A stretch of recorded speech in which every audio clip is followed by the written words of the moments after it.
Previously on Ballz. As their successful tour of England continues, still the T20 games, 3 of those to come, and one of the heroes of yesterday's emphatic victory in Trent Bridge, Robin Petersen, joining us on Ballz Radio this afternoon. How's it going, Rob?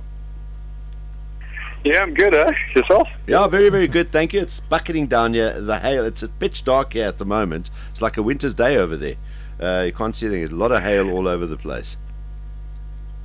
Oh, jeez. It's quite windy here in Newcastle. We've just arrived, so, some of the boys are settling in and, but it toes up this afternoon. Most of them probably going to have afternoon naps. There we go. And feeling of satisfaction, pulling from a 2-1 deficit down in the series. I think everyone must be really chuffed to have squared that ODI series up yesterday. Yeah, it was. We were going a bit under pressure going into the game, needing to win it to tie the series, but the boys really pulled through, and it was a great team performance. I think a lot of individuals shone out, so it was nice to get over the line in a must-win game. Absolutely, not only under pressure going into the game, but when you guys were batting at, 15 for 3, even more pressure on it, and Hash and the skipper pulling you guys out of it. Yes, Hash is having an unbelievable tour so far. Both of them are special players, and we knew that once they both got to sort of over 50 partnership, we just had a feeling they were going to take us home, the type of quality of players that they are. So, yeah, it was nice to see them, get over the line. It was nice for AB to get a bit of runs, even though he was in good form, it was just nice to see him get us over the line. Awesome, man. If you look at that side, I mean, Hash is probably the player that just doesn't get fazed by anything. You also kind of got that kind of demeanor where nothing seems to really rattle or get to you. You have that one kind of, sort of pose or attitude during a game. What is Hash like off the field in the training? Is he just a very quiet guy? I mean, does he get engaged in conversation with you guys a lot? Just give us a little bit, because on the field you just look at him and he's the same all the way through. It doesn't matter how much pressure there is or how well it's going. I think he's a great poker player when he's batting, so he hides his emotions very well.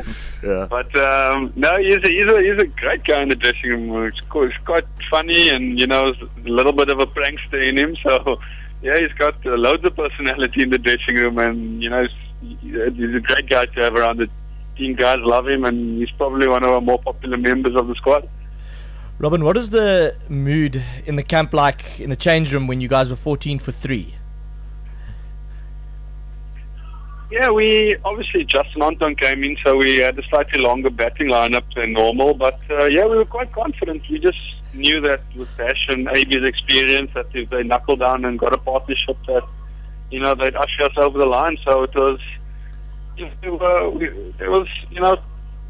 obviously you were under pressure at that point, but we were quite confident that we had a long batting lineup to see us home.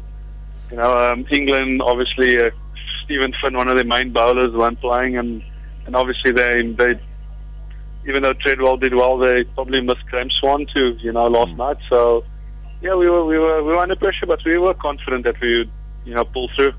Now, Robin, what's been going on? How long has it taken for these guys to realise? Opening with bowlers like Steyn and Morkel and all these rabid, quick bowlers. How long has it taken them to realise? Open with a spinner, put them on the back foot.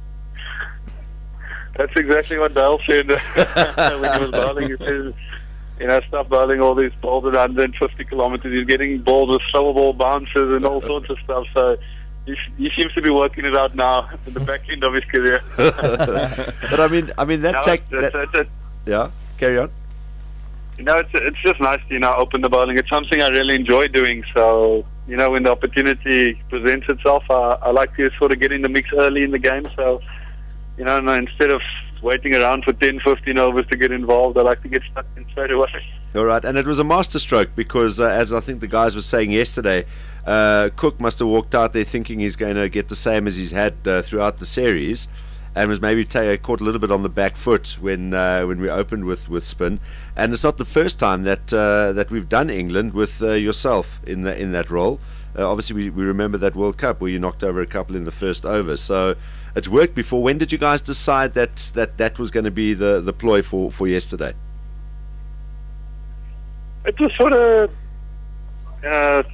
we didn't really sit in a team meeting and discuss that we were going to go spin up front. It was sort of 10 minutes before we went on the field. Really? Gaza suggested that what he's thinking, and sometimes these things happen. It's the less you think about it, the easier it is actually to do. And a lot of credit got to go to AB for coming up with something different just to catch them, off guard, and it worked yesterday. Certainly did, and we'll never know when it might happen again because you can't telegraph these things. You just got to take them by surprise and do it. So generally, I mean, the feeling around the camp then must be a highly successful tour. Obviously, the Test series is the one to win, which you guys have done.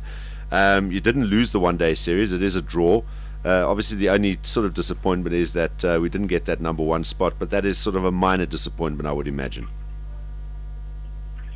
Yeah, well, to be honest, there were a lot of new faces in the team, so it was nice to see a few different guys coming into the mix and, sort of staking claim for a future spot. So, yeah, I think it was a bigger picture than just wanting to be number one in the world. Obviously, it's something we strive to eventually become, but I think the one-day team's on a bit of a journey. AB's still a young captain, finding his feet, and, the journey's sort of going well so far, so we're close to the top spot, and it definitely is one of the ambitions to get there eventually for a long period of time. Absolutely, get to number one, obviously target that World Cup as well. That's still a way away, but now all focus, obviously things need to be narrowed down, and some questions would need to be answered, if there are any, from a team point of view, who's going to make up our T20 World Cup squad, because that's coming very soon. So there's a whole new dimension to these three T20 games coming up. Yeah, obviously, the World Cup squad gets together now. Obviously, Jacques Callis comes back into the squad, and Johan Botha, Richard Levy, and Farhan Beardin. So, yeah, it's a couple of new players joining us, and obviously, I'm sure Gaza wants to give everyone an opportunity to make sure that everyone's got some game time in T20 before we head off to Sri Lanka. So, it is important, 3 games against England, because they are the world champions. So, it's going to be nice to measure ourselves against some quality opposition before the tournament. Well, it'll be awesome to come away with a win in that series as well, and set ourselves up nicely for Sri Lanka. Well done on the ODI series. Well done on your performance yesterday, and good luck for to the whole team for the final 3 T20s of the tour. Thanks for chatting to us today, Robin. Ciao, Darren. Ciao. Bye. Thanks, Rob. There we go. Robin Petersen joining us from Newcastle, where the team are.